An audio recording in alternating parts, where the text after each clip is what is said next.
Olá, pessoal do canal Saúde Mental no Cinema. A gente está aqui para fazer mais uma gravação depois de um longo tempo, né, sem gravar. E como a gente já abordou, né, diversos temas aqui, depressão, ansiedade, alcoolismo, né? E hoje a gente vai falar sobre a relação familiar, né, e o link com a saúde mental, né? Então é a interseção de vários temas, né?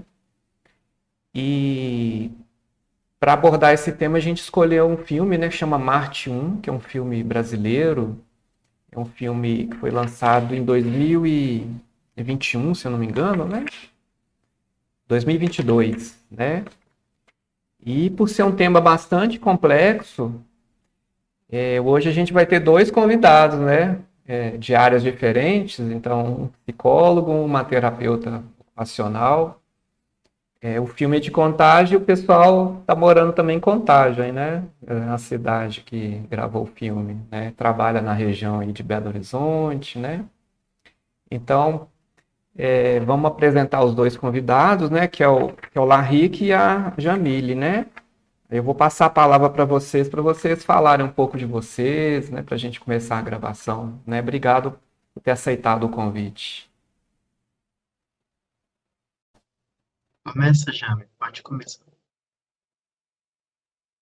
Então, boa tarde, pessoal. Boa tarde, Larrique. Boa tarde, Leandro. Para quem não me conhece, eu me chamo Jamile. Eu sou terapeuta ocupacional de formação. Tenho residência, mestrado e agora estou fazendo doutorado em saúde mental, né? Então, é um tema que me interessa muito, saúde mental. Eu recebi esse convite com muito afeto, com muita felicidade de estar aqui compartilhando com vocês esse momento. Eu já tinha assistido esse filme, então assisti ele de novo para pensar no que a gente poderia conversar hoje.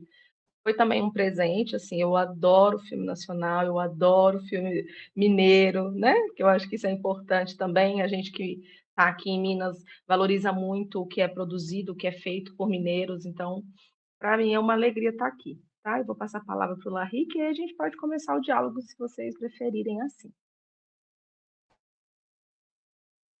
Oi, gente, meu nome é Larrique, eu sou psicólogo de formação, tenho especialização em saúde mental, fiz um mestrado em saúde pública, estou estudando psicanálise, saúde mental é minha área.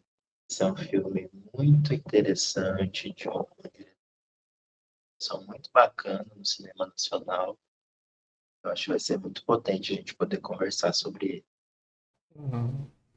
Então tá, vamos fazer um pouquinho, falar sobre a sinopse, né? Eu gosto sempre de começar falando e a gente já alerta, né, para quem não assistiu o filme, que a gente acaba dando spoiler aqui, falando alguma coisa. A gente às vezes vai aprofundar em algum tema, a gente tem que, né, falar alguma coisa do enredo, enfim. Então é sempre bom ir lá assistir o filme e depois volta aqui para poder acompanhar a discussão, né? Então o filme gira em torno de uma família, né, que tem um pai, uma mãe e dois filhos, né? Um filho mais novo, que é o Deivinho, e a filha mais velha, que é a Eunice, né? Eu acho que a gente poderia começar falando a relação dos personagens com o título, né? A escolha do nome do filme, né? Marte 1, né? Aí a gente vai começar a falar sobre o Deivinho, né? Que eu acho que o filme linka muito com ele, né? Que é uma criança, é uma família negra, uma classe mais baixa financeiramente, assim. E o Deivinho sonha em ser astronauta, astrofísico, né? E participar de um projeto de colonização de Marte, né? Que pelo filme aconteceria em 2030, né?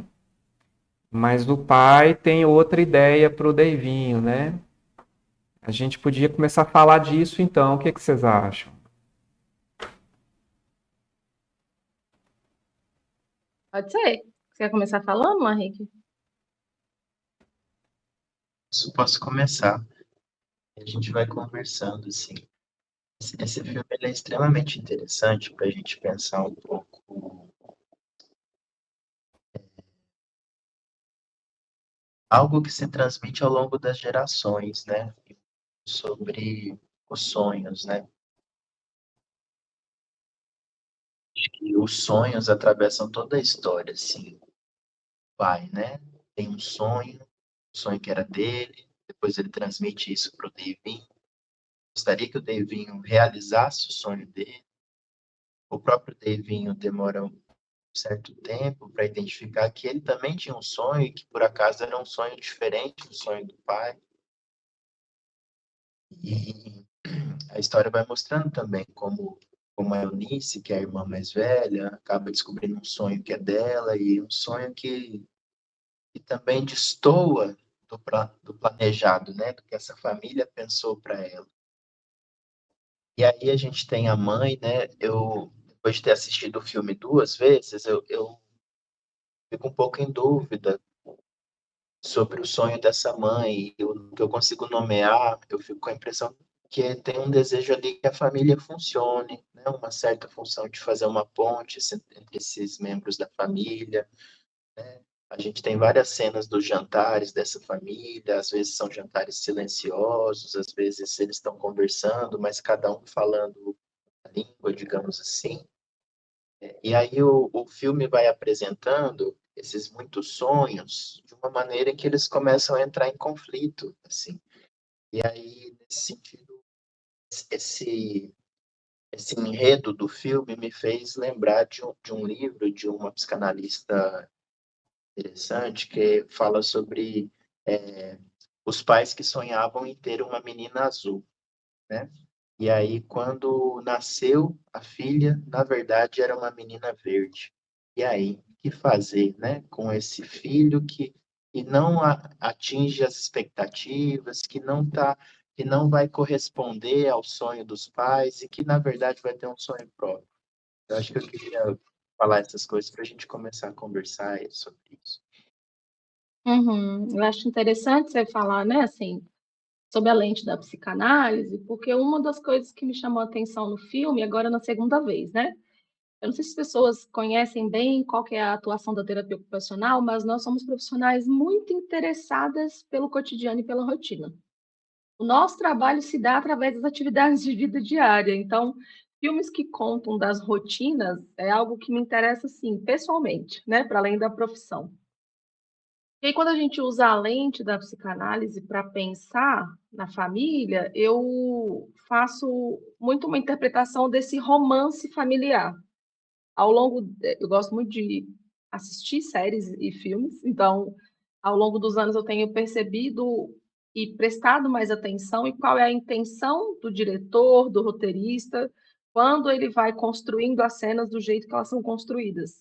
E me chamou a atenção esse romance familiar constituído como enredo principal do filme, né, assim, então a gente está falando de uma família negra, perificizada, mas que assume uma postura de viver a partir da felicidade de estar numa família, né, assim, então você vê um casal negro com uma família, instituída com um homem e uma mulher negra, né, isso no Brasil não é tanto a realidade das famílias negras. A gente tem muitas famílias negras em que a família é constituída pela mãe, pela avó, pelas tias, mas o elemento masculino faz falta, né, nesses enredos.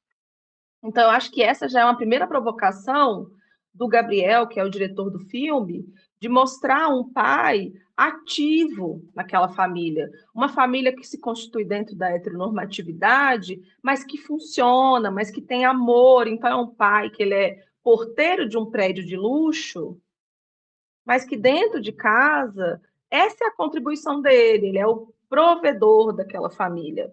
E aí as relações vão se estabelecendo de uma forma em que o trabalho dele é importante para aquela família. Então, para mim, essa provocação de ter o Wellington é um eixo central assim do filme, porque a gente está falando de uma família negra com várias tonalidades de negritude, né? Isso para o Brasil também traz uma reflexão importante, mas ter elementos masculinos, ter homens nessa narrativa, que é geralmente, invariavelmente matriarcal, mas que são homens da nossa realidade. Então, o Wellington, ele lembra muito o porteiro de um prédio que você já morou. A Tércia, ela é muito a faxineira que alguém já teve contato em algum momento da vida. Super animada, super alto astral, mas que pega 3 ônibus para chegar na casa que ela vai limpar. E que sempre acolhe quando você diz que não vai poder chamá-la, mas que a grana que ela estava esperando receber com a faxina na sua casa vai fazer falta. Então, essas nuances, para mim, elas vão trazendo uma construção de uma família que sonha em ascender. Então, a Eunice é o sonho da filha que está fazendo Universidade Federal, fazendo direito. O Deivinho é o sonho do filho, jogador de futebol, que vai ascender para além da Eunice, não pelo intelecto, mas pela força do corpo, por poder jogar. Essa é a realidade do Brasil, assim. Então, para mim, quando a gente pensa nessa família, o que salta aos olhos nesse romance familiar é a proximidade com a realidade que a gente vive enquanto população brasileira. Uma família que sobrevive a todas as tentativas de desconstrução que a gente vai vivendo na sociedade. Assim, isso me chamou muito atenção. E é uma coisa que na primeira vez que eu assisti, eu me conectei muito com as personagens femininas. A Eunice, quando eu era adolescente, jovem, estava na faculdade, com a Tércia, agora que eu sou uma mulher, tenho uma família, preciso pensar nos arranjos, mas eu consigo fazer uma leitura diferente, que é a partir da classe, né? Então, acho que a minha contribuição um pouco para esse conteúdo agora do começo da nossa conversa é um pouco nesse sentido, sabe? Enquanto você falava, Jamila, eu fiquei me lembrando o quanto as paisagens desse filme são reais, né? A gente vê a fotografia, a gente consegue imaginar que aquela casa existe, né? Assim, a gente vê esses cenários por aí, né? Cenários do trabalho do seu Wellington, da Tércia, né? Pegando o ônibus, numa lanchonete, comendo pastel, é tudo muito vivo, né? Então é como se a gente tivesse vivendo com eles tudo isso. E aí, assim, fiquei pensando a partir do que eu falei, do que você falou, do quanto o Wellington e a Tércia, eles têm uma parceria que funciona, né? Assim, funciona muito bem. Funciona de um jeito, assim, em que eles vão juntos administrando os conflitos e as dificuldades, os desafios. Tem um momento em que a Tércia dá um toque nele e fala, olha, eu acho que você está pegando muito pesado com o Deivinho, né? Tudo tem limite. E aí ele se explica, se posiciona e aparece isso, que esse menino, né? Representava o sonho de ascensão, assim, né? Que ele era habilidoso no futebol, muito habilidoso, né? E e aí, o quanto isso também foi uma questão para o próprio Deivinho de poder gostar de outra coisa, né? Ele gostava de ciências. Tem uma cena dele na escola, o professor falando sobre o vulcão e o quanto ele está interessado e anotando. E aí, conforme o filme vai nos apresentando esse enredo, né? Ele passava o dia todo estudando astrofísica, sobre os planetas, sobre e é muito interessante isso. Agora que eu vou falando isso, eu me dou conta que os sonhos vão aparecendo ao mesmo tempo também.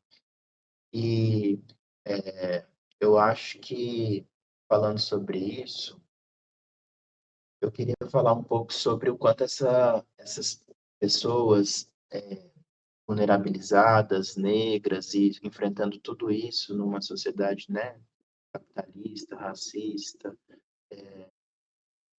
teve que se autorizar a sonhar também. Eu acho que o filme traz isso também. Tem um ponto de se autorizar a sonhar. É quando você compartilha isso, Larry, que eu fico pensando, né, assim, no quanto o sonho ele é tão vivo quanto as famílias, né? E é muito doido, assim, quando eu penso no filme, eu lembro que eu fiquei com a impressão, né, quando o Wellington fala na cena, mas era o nosso sonho. E aí o Davinho não responde, né? Porque ao mesmo tempo que vai se constituindo um sonho de ascender pelo futebol para o pai, vai se consolidando um sonho de ser astrofísico, de encontrar em São Paulo o Neil deGrasse, que é um super astrofísico renomado, conhecidíssimo internacionalmente, e que o pai dele não fazia ideia, né? Assim. E aí, usando ainda a lente da psicanálise, me faz ir enxergando o quanto que o roteiro também foi cuidadoso em mostrar como essa família era individualmente diversa e como que foi se constituindo sujeitos ali que vivem juntos e que compõem essa família. Então, o Davinho, ele jogava futebol e gostava, mas quando o pai viu nisso uma possibilidade de ascender, que essa família ascendesse, para ele parou de fazer sentido, ao mesmo tempo que ele foi vendo que gostava de astrofísica, então esse era o sonho dele. Essa era a escolha dele enquanto sujeito. Enquanto o pai escolhia não beber, então ele estava nos Alcoólicos Anônimos, enquanto a Tércia escolhia sair para tomar cervejinha com as amigas no samba, no aniversário. Essas eram escolhas de sujeito. E aí a Eunice vai e escolhe o quê? Escolhe fazer direito, escolhe se relacionar com uma mulher. Essas questões sociais que atravessam essa família vão fazendo com que a gente vá se embebedando com o filme, né? Então, quando a Tércia está no centro comendo o lanche dela, e aí chega aquele cara fazendo uma pegadinha da bomba, isso é muito possível de acontecer com todo mundo, né? E como é que ela reage a essa pegadinha que para ela apareceu como um trauma? E quando ela compartilha com a família, que são sujeitos distintos dela, isso perde relevância. O marido dá risada, a filha fala, nossa mãe, mas não entendi não, por que você está preocupada? E o Davinho se cala. Então, eu acho que a família vai mostrando para a gente como esses sujeitos vão se constituindo individualmente, vão coexistindo no enredo do filme, né? E aí, quando você pensa assim, Marte 1, Marte está muito longe. É como se fossem 4 mundos coexistindo diariamente nas cenas que a gente vai vendo transcorrer. E aí, uma coisa que me interessa muito, né, nesse sentido eu não sei se vocês repararam, mas cada momento de tensão para aquele indivíduo, a cena focava só na pessoa, e aí virava um monólogo. Essa é uma estratégia de filmagem muito interessante quando a gente quer evidenciar a experiência daquele sujeito. E dava muito certo, porque a gente ouvia em torno da Tércia, por exemplo, todo mundo falando, nossa, rindo e tudo, e ela assim, tensa, olhando para a câmera e falando, não, mas isso não foi engraçado. Eu me senti muito mal. E aí você consegue se conectar com a emoção dela de se sentir muito mal com uma cena que, para quem está em volta, era só firula, era só uma graça. Então, eu acho que essas estratégias cinematográficas, elas vão aproximando a gente dessa experiência com o sentimento do personagem. Eu acho que essa que é a riqueza de Marte 1, sabe? Um pouco nesse sentido. Eu queria fazer 2 comentários, né? Eu estou aqui pensando, né? Mais um sobre o link do filme, né? Que um tempo atrás eu escutei aquele Elon Musk, uma crítica com relação a ele, né? Um bilionário gastando dinheiro para ir para Marte.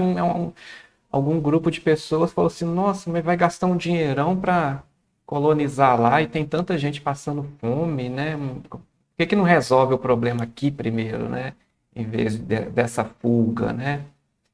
E ali em vários momentos a gente percebe essa necessidade dessa fuga ali, né? De sair um pouco daquele núcleo familiar, né? Igual você citou, o Wellington, grande parte do filme, a fuga dele, a fantasia com esse filho tendo sucesso e talvez representando o sucesso dele, né? Olha, eu que gerei esse filho de sucesso, né? E a luta para ficar longe do álcool, né? A mãe, a Tessia, igual você falou, trabalhando, mas de vez em quando dava umas escapulidas para poder curtir, né?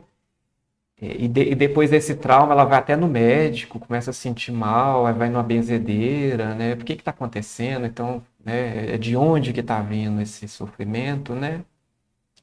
O Davinho querendo ir para Marte, né? Assim, querendo, não sabe se como, bilhões de dólares para poder ir, né? Não tinha nem condição de ir em São Paulo, né? Para poder assistir a palestra e a Eunice querendo morar com a companheira, né? Alugar, sem, às vezes ter uma condição financeira boa, né? É uma coisa interessante. Uma outra coisa, né? Mudando de assunto, para vocês comentarem também, a gente atende pacientes, né? Deprimidos, ansiosos, e uma queixa que eu escuto muito, assim, vamos supor, uma mulher queixando que tá mal, que tá triste, mas ninguém acredita nela. É uma coisa assim da validade, sabe? De quem tá perto não conseguir ver esse sofrimento. Essa questão dessa pegadinha, né, me fez lembrar assim na hora essa questão, assim, eu tô mal, eu tô sofrendo, eu mudei, ninguém percebe, parece que não tem ninguém me vendo que hoje eu cheguei diferente, essa semana eu tô diferente, eu tô dormindo mal, e todo mundo acha que é frescura, que é falta disso, que é falta daquilo, né? O que que vocês acham de comentar? O que que vocês pensam?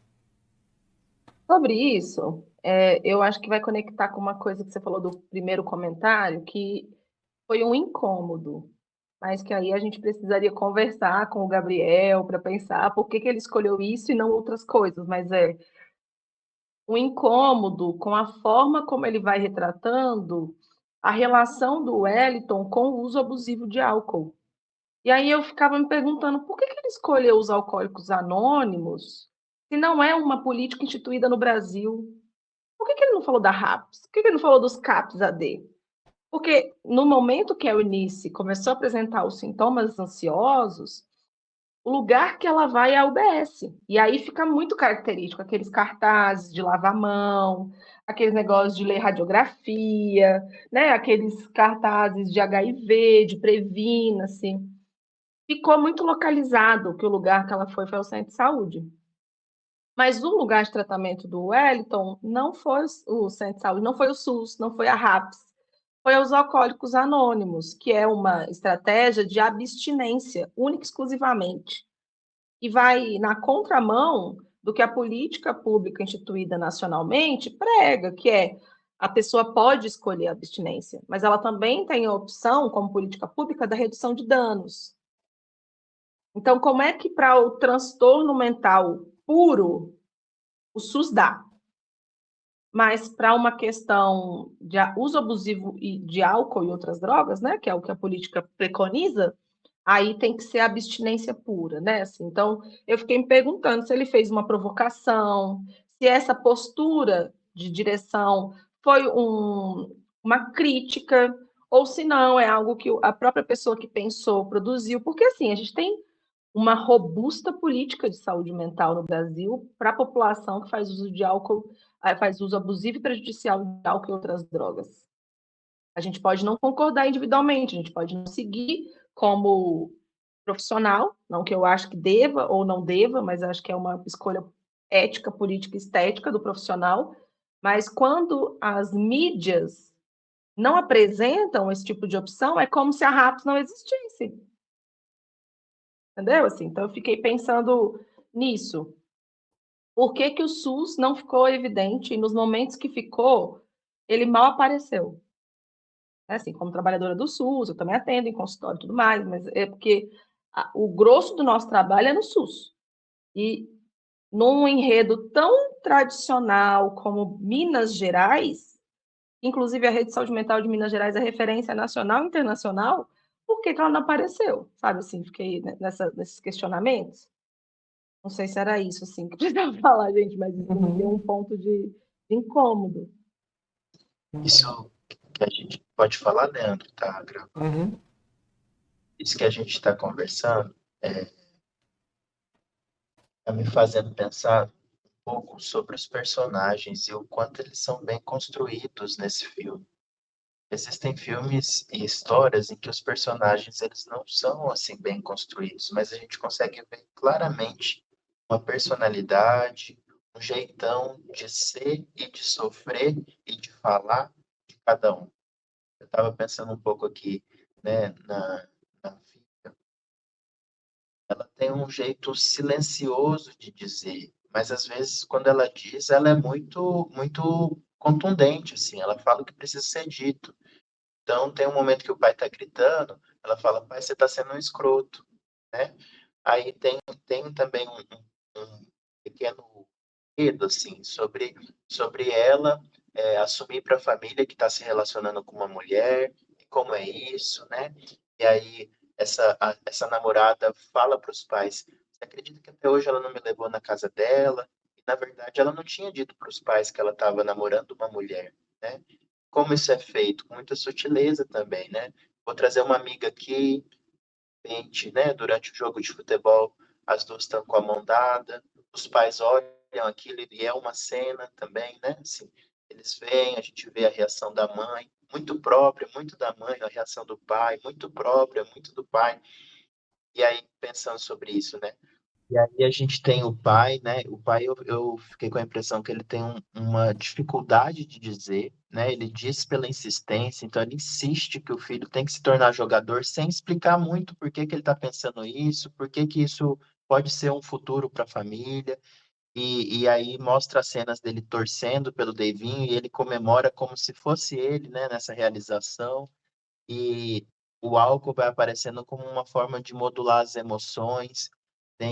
Eu acho que eu não vou dizer o que acontece, mas tem um ponto do filme que as coisas ficam difíceis demais e ele não tinha recurso para lidar com isso. Nesse dia, especificamente, ele arranca a medalha de 4 anos abstinente de álcool e vai beber, né? Bebe, volta para casa bêbado, depois tem todo o constrangimento diante da família de ter recaído, né? E essa família se apresenta e leva ele ao AA de novo. E aí, assim, tem a mãe também. O- é- eu fiquei muito impressionado com a atriz que fez essa mãe, né? As expressões faciais dela comunicam muito sem dizer uma palavra, né? Na cena depois da bomba, no jantar, a gente vê o quanto ela tá assim, mexida com o que aconteceu. O Davinho, né? Eu acho que o Davinho, só para falar um pouquinho de cada um, assim, o Uhum. Davinho, durante muito tempo, ele não conseguiu dizer. Ele não conseguia dizer, né?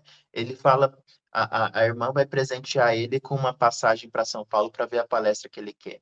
Você fala com a mãe e com o pai? Ah, e se eles não deixarem, né?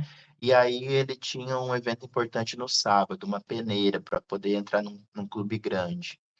Ele não consegue dizer que ele não queria ir, né? Ele cai de bicicleta e quebra a perna, né? E aí ele não vai nem na palestra e não vai na peneira, Uhum. mas ali ele se faz, né? Ouvir de alguma maneira. Uhum. Ali naquela hora, um pouco antes, né, eu até brinquei, assim, quando eu tava vendo o filme, que eu tava numa encruzilhada, né? Porque primeiro a turminha dele começou a debochar dele, falar que ele não quer brincar com nada, que ele tava com medo de descer lá, né? Então ele tinha que mostrar coragem para descer. Ao mesmo tempo ele tinha a peneira para poder ir, o outro lugar para ir. Eu acho que o inconsciente dele resolveu três coisas com a queda só, vamos falar assim, né? Aquela cena foi bem da psicanálise ali, né? Acho que. Para mim foi a escolha dele de sujeito. Não é assim? Quando ele escolhe, ele nega a escolha do pai. E aí, para ele negar a escolha do pai, ele não conseguiu usar palavras, então ele vai pro ato. Uhum, Então, eu vou me arrebentar aqui, porque aí eu estou impedido corporalmente de comparecer. Não sou eu que quero sustentar o meu desejo, porque não tem nem recurso para isso, pela idade, muito jovem, né? Assim, tá vivendo a vida ali. Mas então ele vai ao ato, ele escolhe, ele vai naquele dia descer aquela rampa que ele morria de medo. E não tinha a ver com o pai querer que ele jogasse futebol. Ele não descia a rampa porque ele tinha medo. Mas a cena é tão bem construída, eu acho que é isso que o Larry compartilhou conosco, assim. Os personagens são tão bem construídos que é isso, você vê que ele tá numa encruzilhada, eu não quero, e o que eu quero talvez eu não consiga, então eu vou fazer algo sobre isso. E aí ele se joga, né? Assim, que é um pouco, às vezes, o que a gente comenta com os nossos pacientes. Ó, você tá aqui, aqui não dá, então o que que você vai escolher? Vamos para qual caminho? Tem que ter uma terceira via. Ele achou uma terceira via para ele, né? A terceira via dele foi se arrebentar na bicicleta.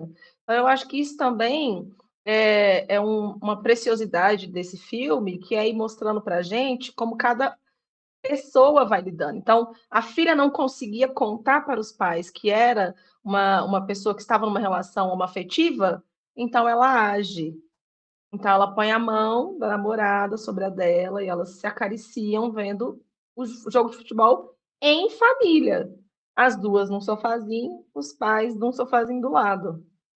E aí como que o pai reage, né? Assim, quando o Larrick fala, ele não tinha condição, ele não tinha recurso emocional para lidar. Ele vê a filha de mão dada contra a mulher, o time dele acaba de tomar um gol, ele não pode ficar bravo com a filha, então ele vai ficar bravo com o futebol. E aí ele dá um tapa na mesa e fala: esse Cruzeiro. Então, essa família se organiza de uma forma em que o não dito sai no ato. Tanto é que quando ela vai para a rodoviária, a Tércia, não, eu vou ficar longe, porque eu acho que eu vou trazer más energias. Quando ela vai para a rodoviária, encontra o cara da bomba, ela vai ao ato. E aí ela bate nele, ela fala, você arrebatou com a minha vida, eu tô ansiosa. Ela devolve aquilo que ficou sem lugar para a palavra. E aí você vê que depois ela fica sentada, parada. Aquilo estabiliza ela, o ato. Então, eu acho que essa é uma realidade que a gente vive no cotidiano. Quando a gente não tem palavras, a gente age. Então, quando você está irritado com alguém, e aí você não tem palavras para descrever, você faz algo. E aí, nesse sentido, tem um estudioso aqui de Belo Horizonte, acho que ele chama Alessandro, ele esteve num fórum da regional que eu trabalho, e aí ele vai contando como ele, no trabalho dele de pesquisa, ele percebeu que a violência é uma linguagem, é uma forma de comunicação. É quando a palavra não consegue se consolidar, e aí você parte para a violência, no sentido exclusivo da cena da Tércia. Porque eu não acho violento o adolescente ter se arrebentado. Ali, para mim, foi o ato dele de escolha. Sou sujeito como sujeito escolho. Mas para a Tércia, como não tinha palavra que descrevesse o que ela estava vivendo, aquela angústia de estar no samba, começar a passar mal, aquela angústia de ficar desesperada porque o empregador dela passou mal com um Danone. São sofrimentos do cotidiano. Aquela rotina produzia esse sofrimento e, no caso dela, se alimentava. Então, quando ela vai ao ato, ela está comunicando para aquela pessoa. Você abriu uma fratura que eu não consegui resolver sozinha. E aí parece que quando ela devolve isso para quem ajudou ela a abrir a fratura, isso se resolve para ela ali momentaneamente. Tanto é que quando ela descobre que o ônibus que ela ia pegar morreu todo mundo, a primeira coisa que ela vira para a filha e fala: eu tô viva. É como se ela tivesse levado um susto, assim, então eu tô viva, né?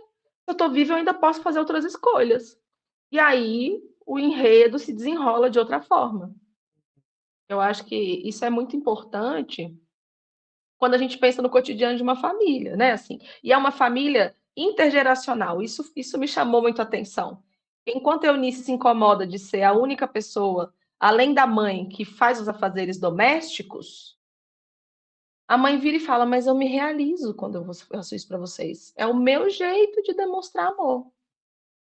Essa diferença geracional cria um atrito ali momentâneo, que a Eunice escolhe se calar, mas que logo em seguida ela começa uma relação homoafetiva. Do mesmo jeito que para o pai, para o Wellington, na geração em que ele existia como jovem, o samba, o futebol era o caminho. E aí, quando ele vê essa oportunidade para esse filho que despreza isso é inadmissível. E isso é inadmissível porque são gerações que se organizaram, que produziram formas de viver no cotidiano de forma muito distintas.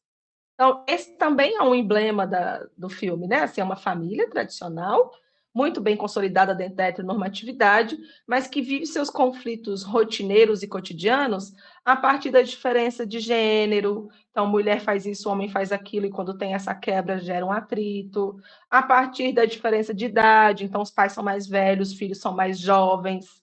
E aí, para mim, isso vai ficar localizado principalmente na cena que o Wellington fala: qual que é a distância até Marte mesmo? É 100 mil quilômetros? E aí o Davinho fala: não, é mais de 60 milhões de quilômetros. É como se ele falasse: você não está entendendo muito o que você está falando, mas que legal, que bom que você entendeu que esse é um sonho para mim. Isso aproxima, né? Esse é o momento em que as gerações se aproximam, e ser de diferentes gerações não é um problema. pode ser uma solução. Acho que é isso, gente. Tem uma coisa, assim, enquanto a gente está conversando, soltaram fogos aqui. Tem uma coisa que, enquanto a gente está conversando, que eu vou pensando e conversa, assim, com o nosso, com o que está sendo falado, assim, com o que a Jamília acabou de falar, inclusive. Tem a cena da bomba, né? A mãe tá lá comendo um pastel, saiu do trabalho, tá cansada, tá num momento tranquilo. Entra um homem desconhecido na pastelaria e fala: a vida tá ruim demais, o jeito é morrer, o jeito é morrer. E eu não vou morrer sozinho, não. Todo mundo vai morrer comigo. Tira uma bomba de dentro da mochila, né?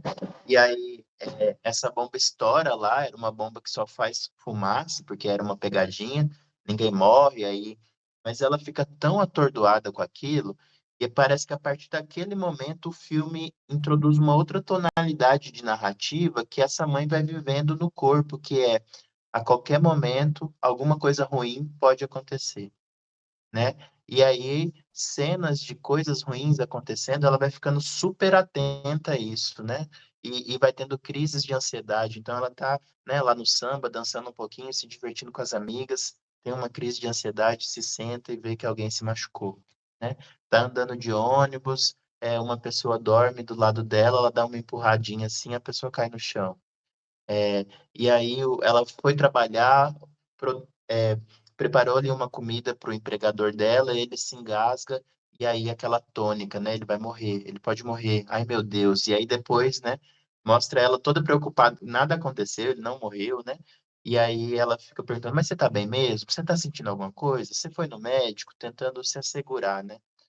E aí é muito interessante que depois que tudo se desenrola e essa família se acerta, tem uma cena muito característica, assim, que é, e aí conversa muito com o que a Jamília acabou de dizer, todos eles, independente, né, do gênero, da faixa etária, estão ali sentadinhos numa cadeira de praia, olhando para o céu, né, pensando sobre os sonhos, se alinhando, né, e aí neste momento em que as coisas se alinham, a mãe dorme.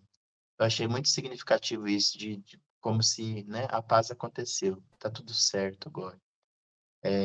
E aí, eu só mais um comentário, eu acho que o canal é sobre isso, né, saúde mental e cinema, e esse filme, como um retrato do cotidiano numa metrópole, eu acho que nos permite falar sobre a saúde mental no contemporâneo que a gente está vivendo, né, com essa sociedade desse jeito aí. Tem uma coisa de classe muito forte nesse filme. Isso é ilustrado muito no Emprego do Pai, né? Tem aquela senhorinha que pedia para ele fazer um favorzinho de cuidar do gato dela e da planta enquanto ela viaja. Aí o colega de trabalho fala assim: ué, você vai viajar? E ela faz um comentário assim: quem pode, pode, quem não pode, bate palma. E aí vai fazendo um uso disso o tempo todo, né? Vocês são os empregados, vocês fazem o que eu mando, eu que pago vocês. E aí a família estava apertada financeiramente, e a esposa fala: você não pode pedir um aumento? Ele falou: não tem como, eu já pedi, né? Eles não dão aumento assim de uma hora para outra, e as contas não fecham, né? Eles tentam organizar, vai ter que cortar alguma coisa. O que que corta? Vamos cortar a TV a cabo. Não, não mexe com o meu cruzeiro. Vamos diminuir o tempo de banho. Não, não mexe com a Eunice, né? E aí é muito interessante isso, porque as pessoas adoecem e se curam numa cidade, né? No meio de um sistema, né? E todas essas lógicas de opressão e violação que a gente vive. Eu só queria fazer um último comentário sobre isso, porque uma fala sua me fez lembrar, né? Ela fica a todo momento esperando que algo ruim aconteça, mas quando acontece, ela consegue resolver. Ela e a família resolvem. Então, essa ansiedade, essa angústia que é gerada de algo ruim vai acontecer, quando algo ruim acontece, ele vira e fala para ela: a gente se fudeu, neguinha, nós estamos fodidos. Esse medo todo não é mais um medo, vira uma ação. E aí ela vai junto com ele, com a família, e resolve. E aí a gente desemboca nessa cena em que ela dorme quando as coisas se organizaram. Mas essa hipervigilância é um processo de adoecimento muito comum na população mais pobre, né? E aí tem muito um sentido de... Me lembrou muito aquela música do Chico, né, o Chico Buarque, quando ele fala da construção, né, a música Construção, que ele vai contando várias... Na música, ele constrói vários personagens contando a mesma história. Esse filme, para mim, teve muito esse significado. Parece que a gente está vendo a mesma realidade, o mesmo cotidiano, de diversos personagens diferentes, vivendo com eles aquela rotina adoecedora, né? Assim, acho que é a única coisa mais que eu queria colocar aqui para a gente poder ir caminhando para o fim. Então vamos caminhar, né, gente? Por fim, a gente já discutiu bastante, mas eu acho que, né, que um tema importante é a prevenção, né? Eu acho que saúde mental, eu sou médico, né? O melhor investimento em saúde é prevenir, né? Tem um estudo recente de Harvard, né, que fala que o que mais mata no mundo é a solidão. Mata mais do que o cigarro, mata mais do que alimentar de forma errada, do que o sedentarismo, do que droga, né? Eu achei o estudo bastante interessante, né? Como é que a gente consegue equacionar, né, as variáveis, né? Porque Marte 1 dá a ideia que eu quero fugir, eu quero sair de casa, eu quero construir minha vida longe, né? A gente está no fim de ano, que dezembro a família junta e tem vários filmes que mostram até a caricatura, né? De conflito, de briga, de confusão, né? Então, como é que a gente pode arrumar um jeito de coexistir, né? Porque longe é ruim, mata, solidão mata, mas ficar muito perto, né? Naquele caldeirão, né? Também é ruim. Isso me remeteu a uma história do Schopenhauer, né? Que é um filósofo, ele tem uma história lá, que ele era criança, ele olhou para a janela, estava nevando, e tinha um ninho de porco-espinho, e o porco-espinho começava a tremer de frio, se aproximava, um machucava o outro, então doía ficar muito próximo, mas ao mesmo tempo estava quente, né? Aí eles se afastavam porque os espinhos estavam doendo, mas aí sentia frio até que ele se vai e vem, eles conseguiram encontrar uma distância tal que dava para dormir aquecido e nenhum machucava o outro, né? Eu achei tão interessante, né, essa metáfora. Será que foi isso que aconteceu no final do filme, né? A cena dos quatro lá, num espaço, respeitando o desejo do outro, né? Enfim, o que vocês acham? Acho que eles tiveram que consentir em se machucar um pouquinho, né? Para poder ter o calor um do outro, assim. Acho que faz muito sentido essa metáfora. Isso não é sem perdas, né? Todo mundo teve que consentir em perder um pouquinho para ganhar alguma coisa, né? Então, o Davinho, ele não foi na peneira, mas perdeu a palestra dele, né? O pai, né? Ele teve que abrir mão do sonho dele para os filhos, mas ganhou uma relação com os filhos, né? Uhum. Uma relação horizontal e um respeito e o afeto que até então estava um pouco travado nessas invasões, O né? pai perde até o Ah, emprego, né, o Larrique, né? Que era perde. algo que a esposa ficava em cima, cobrando aumento. Agora, enfim, às vezes abre oportunidade para ele conseguir algo melhor, né? Mais alinhado com ele, né? E a Eunice, não é sem sofrimento que ela sai de casa, né? Ela vai ter a vida dela, e aí é muito difícil também, né? Tá na casa dela e ela fica convidando os pais para visitá-la, e eles demoram aí.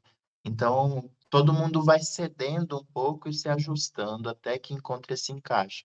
E quando o encaixe vem, né? A gente vê nessa cena a horizontalidade, né? Todos ali convivendo numa distância segura, sem ninguém invadir o espaço de ninguém. Uhum. Nossa, eu achei que foi muito legal, né, esse bate-papo. A gente, né, explorou diversos temas, né? Eu queria agradecer mesmo, né, a presença de vocês dois, né? E já está convidado para os próximos, hein? Eu estou com o meu cérebro borbulhando aqui de ideias para a gente fazer juntos, né? Vocês querem comentar alguma coisa final? Deixa a palavra com você. Eu queria agradecer, pessoal, pela conversa que a gente teve, pelas trocas, né? Assim, me fez pensar em várias coisas que sozinha não teria chegado, principalmente sobre como a arte imita a vida, e aí a gente vai pensando em pacientes que a gente conheceu, situações que a gente já viveu nos trabalhos em saúde mental. Foi muito bom, viu? Leandro, eu queria agradecer também, viu, o espaço, o convite. Eu nunca tinha feito isso de usar um filme para comentar sobre saúde mental, mas eu achei muito rico, muito interessante, porque permite a gente falar sobre coisas difíceis de uma maneira acessível, né? Ilustrada. Então, acho que foi muito rico. Enquanto a gente conversava, eu fiquei com a impressão que nós três aqui, né, um psiquiatra, uma terapeuta ocupacional, um psicólogo, a gente foi juntos construindo um raciocínio sobre o que se passou no filme, e é como se a cada comentário, né, a gente descobrisse algo novo do que pudesse comentar sobre esse filme. Então, foi muito interessante. Então tá, mais uma vez, né? Eu agradeço e quem sabe a gente continua junto, né? Esse projeto no próximo ano, com mais filmes, né? Com mais ideias, né? Então, abração para vocês, obrigado, viu? Até mais. Ah, valeu.